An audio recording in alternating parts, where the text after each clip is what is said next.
ನಮಸ್ಕಾರ, welcome back to my channel. ನಾನು ಕವಿತಾ.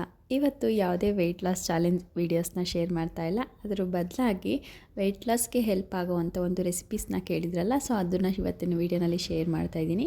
ನಿನ್ನೆಗೇ ಒಂದು 21 days wait loss challenge complete ಆಯ್ತಲ್ವಾ, ಸೊ ಹಾಗಾಗಿ ಇವತ್ತು ಯಾವುದೇ ಥರದ ಚಾಲೆಂಜ್ ವೀಡಿಯೋಸ್ನ ಅಪ್ಲೋಡ್ ಮಾಡ್ತಿಲ್ಲ. ನೆಕ್ಸ್ಟು ಒಂದೆರಡು ರೆಸಿಪೀಸ್ ಶೇರ್ ಮಾಡೋದಿದೆ, ಅದನ್ನು ಶೇರ್ ಮಾಡಿ ಕೆಲವೊಂದಷ್ಟು ಕ್ವಶನ್ಗಳಿಗೆ ಆನ್ಸರ್ ಮಾಡೋದಿದೆಯಲ್ಲ, ಅದನ್ನೆಲ್ಲ ಮಾಡಿದ್ಮೇಲೆ ಮತ್ತೆ ಒಂದು ಹೊಸ ವೆಯ್ಟ್ ಲಾಸ್ ಚಾಲೆಂಜನ್ನು ಶುರು ಮಾಡೋಣ ಅಂತ ಅಂದ್ಕೊಂಡಿದ್ದೀನಿ. ಯಾರಿಗೆಲ್ಲ ಇದೇ ರೀತಿ ರೊಟೀನ್ ಅಂದರೆ ಕಂಟಿನ್ಯೂ ಆಗಬೇಕಾ ಅಥವಾ ಬೇರೆ ರೀತಿಯ ಚಾಲೆಂಜಸ್ನ ತೊಗೋಬೇಕಾ ಅನ್ನೋದನ್ನು ಕಾಮೆಂಟ್ ಸೆಕ್ಷನಲ್ಲಿ ತಿಳಿಸಿ, ಯಾವ ಥರದ ಚಾಲೆಂಜಸ್ ಬೇಕು ಅಂತೇಳಿ. ಇನ್ನು ಇವತ್ತು ಲೋ ಫ್ಯಾಟ್ ಮಿಲ್ಕ್ ರೆಸಿಪಿನ ಶೇರ್ ಮಾಡಿ ಅಂತ ಕೇಳಿದ್ರಲ್ವ, ಸೊ ಹಾಗಾಗಿ ಇವತ್ತು ಫಸ್ಟಿಗೆ ಬಾದಾಮ್ ಮಿಲ್ಕ್ನ ಶೇರ್ ಮಾಡ್ತಾಯಿದ್ದೀನಿ.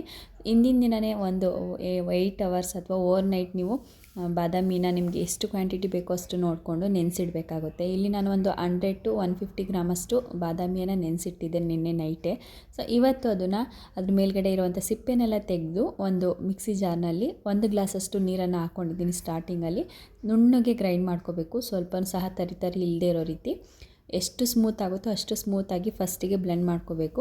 ಗ್ರೈಂಡ್ ಮಾಡ್ತಾ ಅದಕ್ಕೆ ಸ್ವಲ್ಪ ಗಟ್ಟಿ ಅನ್ನಿಸ್ತಾ ಇದೆ ಅನ್ನುವಾಗ ಮತ್ತೆ ಇನ್ನೂ 1-2 ಗ್ಲಾಸಷ್ಟು ನೀರನ್ನು ಹಾಕೋಬೇಕಾಗುತ್ತೆ. ಅದನ್ನು ರುಬ್ಬಬೇಕಾದ್ರೆ ನಿಮಗೆ ಗೊತ್ತಾಗುತ್ತೆ ಎಷ್ಟು ತಿಕ್ಕಾಗಿದೆ ಅಥವಾ ತೆಳ್ಳಗಿದೆಯಾ ಅಂತೇಳಿ.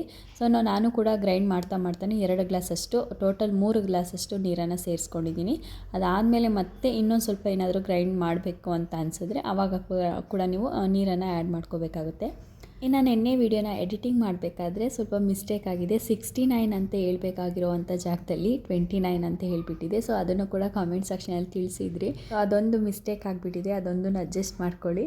ಇನ್ನು ಚೆನ್ನಾಗಿ ಅದನ್ನು ಗ್ರೈಂಡ್ ಮಾಡ್ಕೊಂಡ ನಂತರ ಈ ಬಾದಾಮಿನೆಲ್ಲನೂ ಈಗ ಈ ರೀತಿ ಒಂದು ಸ್ಟ್ರೈನರಲ್ಲಿ ಒಂದು ಬಟ್ಟೆನ ಇಟ್ಕೊಂಡು ಚೆನ್ನಾಗಿ ಅದನ್ನು ಶೋಧಿಸ್ಕೊಬೇಕು. ಸ್ವಲ್ಪನೇ ಉಳಿದಿರೋವಂಥ ಹಾಲನ್ನ ಕೂಡ ಹಾಕ್ಕೊಂಡು ಚೆನ್ನಾಗಿ ಶೋಧಿಸ್ಕೋಬೇಕು. ನಿಮಗೆ ಇದಕ್ಕೆ ಇನ್ನು ಫ್ಲೇವರ್ ಆಗಿ ಏನಾದರೂ ಬೇಕು ಅಂದರೆ ಒಂದು 4 ಏಲಕ್ಕಿ ಕಾಯಿನ ಕೂಡ ಹಾಕ್ಕೋಬೋದು. ಫ್ಲೇವರ್ಫುಲ್ ಆಗಿರುತ್ತೆ, ಚೆನ್ನಾಗಿರುತ್ತೆ. ಹಾಗಾಗಿ ಇಲ್ಲ ಬೇಡ ಅನ್ನೋರು ನೀವೇನಾದರೂ ಅಥವಾ ಬೇರೆ ಫುಡ್ಡನ್ನು ಪ್ರಿಪೇರ್ ಮಾಡ್ಕೊತಾ ಇದ್ದೀರಾ ಅನ್ನೋವಾಗ ಹಾಕ್ಕೊತೀವಿ ಅಂದರೆ ಆಗಲೂ ಕೂಡ ಹಾಕ್ಕೋಬೋದು. ಈಗ ಇದನ್ನು ಚೆನ್ನಾಗಿ ನಾನು ತೆಂಗಿನ ಹಾಲನ್ನೆಲ್ಲ ಹೆಂಗೆ ತೆಕ್ಕೊತೀವಲ್ವ ಅದೇ ರೀತಿ ಶೋಧಿಸ್ಕೊಂಡು ತೆಕ್ಕೊತಾ ಇದ್ದೀನಿ. ಸೊ ತೆಂಗಿನ ಹಾಲಲ್ಲೂ ಕೂಡ ಲೋ ಫ್ಯಾಟ್ ಮಿಲ್ಕ್ನ ಮಾಡ್ಕೊಬೋದು. ತೆಂಗಿನ ಹಾಲನ್ನ ಯಾವ ರೀತಿ ಮಾಡ್ಕೊತೀವೋ ನಾರ್ಮಲಾಗಿ ಅದೇ ರೀತಿ ಇದೇ ಸೇಮ್ ಪ್ರೊಸೀಜರಲ್ಲಿ. ಇದ್ರ ಜೊತೆಗೇ ಸೋಯಾ ಮಿಲ್ಕ್ ಕೂಡ ಮಾಡ್ಕೋಬೋದು. ಹಾಗೆಯೇ ನಾವು ಇನ್ನು ಬಾದಾಮ್ milk, soya milk, coconut milk, ಹಾಗೆಯೇ ಓಟ್ಸ್ ಮಿಲ್ಕನ್ನು ಕೂಡ ಮಾಡ್ಕೊಬೋದು. ಓಟ್ಸಲ್ಲೂ ಸೇಮ್ ಪ್ರೊಸೀಜರ್ನ ಫಾಲೋ ಮಾಡಿ ಮಾಡಿಕೊಂಡ್ರೆ ಅದು ಕೂಡ ಹಾಲು ಥರನೇ ಚೆನ್ನಾಗಿ ಬರುತ್ತೆ ತಿಕ್ಕಾಗಿ.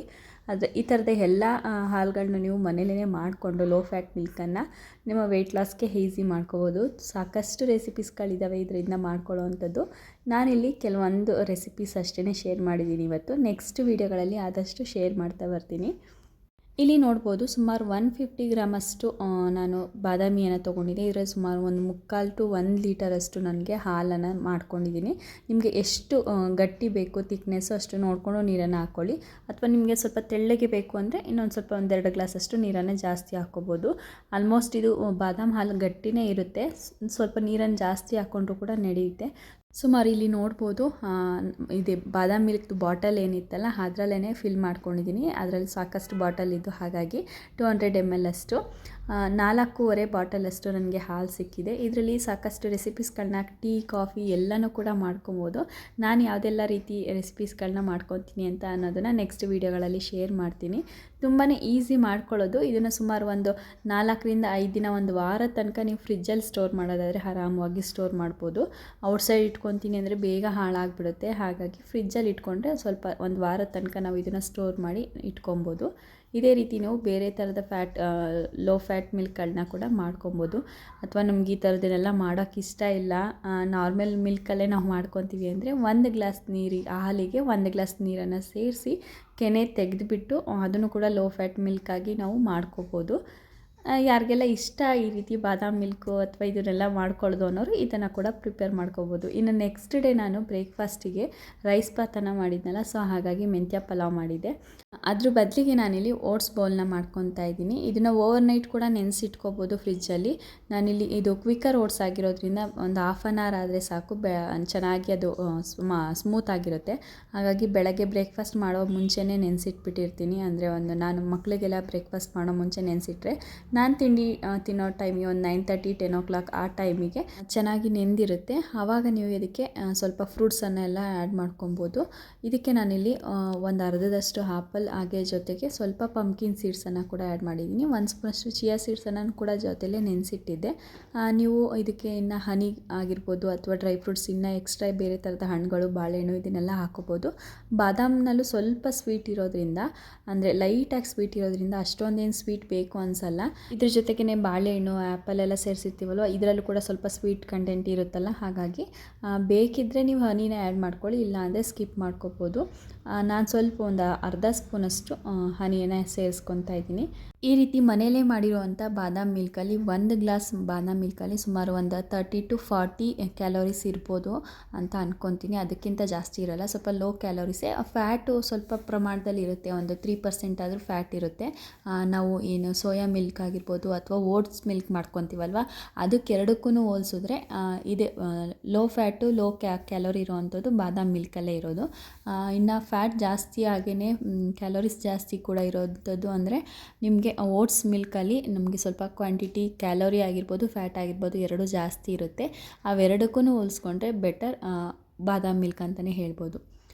ಇನ್ನು ಅದೇ ಹಾಲನ್ನ ಬಳಸ್ಕೊಂಡು ನಾನು ನೆಕ್ಸ್ಟ್ ಡೇ ಇದು ಟೀಯನ್ನು ಪ್ರಿಪೇರ್ ಮಾಡ್ತಾಯಿದ್ದೀನಿ. ಅದ್ರ ರೆಸಿಪಿನ ಕೂಡ ಶೇರ್ ಮಾಡೋಣ ಅಂತೇಳಿ ತೋರಿಸ್ತಾ ಇದ್ದೀನಿ. ನಾರ್ಮಲ್ ನಾವು ಹಾಲು ಹಾಕ್ಬಿಟ್ಟು ಕುದಿಸ್ತೀವಲ್ಲ, ಆ ಥರ ಎಲ್ಲ ಮಾಡ್ಲಿಕ್ಕೆ ಹೋಗಬಾರ್ದು. ಅದು ಬೇಗ ತಕ್ಷಣ ಹೊಡೆದೋಗ್ಬಿಡುತ್ತೆ, ಅದು ಸ್ಟೋರ್ ಮಾಡಿಟ್ಟಿರ್ತೀವಲ್ವ. ಹಾಗಾಗಿ ನೀವು ಆವಾಗಲೇ ಫ್ರೆಶ್ಶಾಗಿ ಮಾಡಿ ಟೀ ಮಾಡ್ತೀನಿ ಅಂದರೂ ಕೂಡ ಹೊಡೆದೋಗ್ಬಿಡುತ್ತೆ. ಅದರಲ್ಲಿ ಸ್ವಲ್ಪ ಲೈಟಾಗಿ ನೋಡಿಕೊಂಡು ಇದನ್ನು ಮಾಡಬೇಕಾಗುತ್ತೆ. ಯಾರಿಗೆಲ್ಲ ಟೀ ಕಾಫಿ ಲವರ್ಸ್ ಇರ್ತೀರಾ, ಟೀ ಬಿಡೋಕ್ಕಾಗೋದೇ ಇಲ್ಲ ಅನ್ನೋರು ಈ ರೀತಿ ತೊಗೊಂಡ್ರೆ ಇದರಲ್ಲಿ ಸುಮಾರು ತುಂಬ ಕ್ಯಾಲೋರಿ ಕಡಿಮೆ ಇರುತ್ತೆ.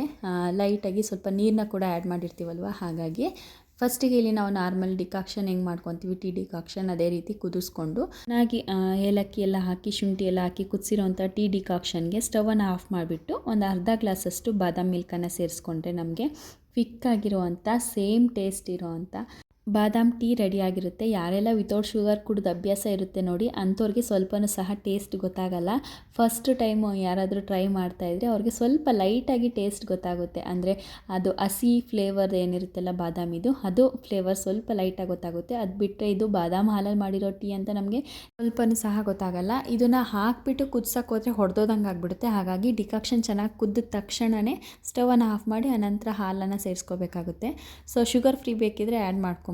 ಆಗ low calorie low fat tea ರೆಡಿಯಾಗಿಬಿಟ್ಟಿರುತ್ತೆ. ಇಷ್ಟು ಇವತ್ತಿನ ಸಿಂಪಲ್ ವಿಡಿಯೋ. ಹೇಗನ್ನಿಸ್ತು, ಇಷ್ಟ ಆಯ್ತಾ ಇಲ್ವಾ ಅನ್ನೋದನ್ನು ಕಾಮೆಂಟ್ ಸೆಕ್ಷನಲ್ಲಿ ತಿಳಿಸಿ. Thanks for watching.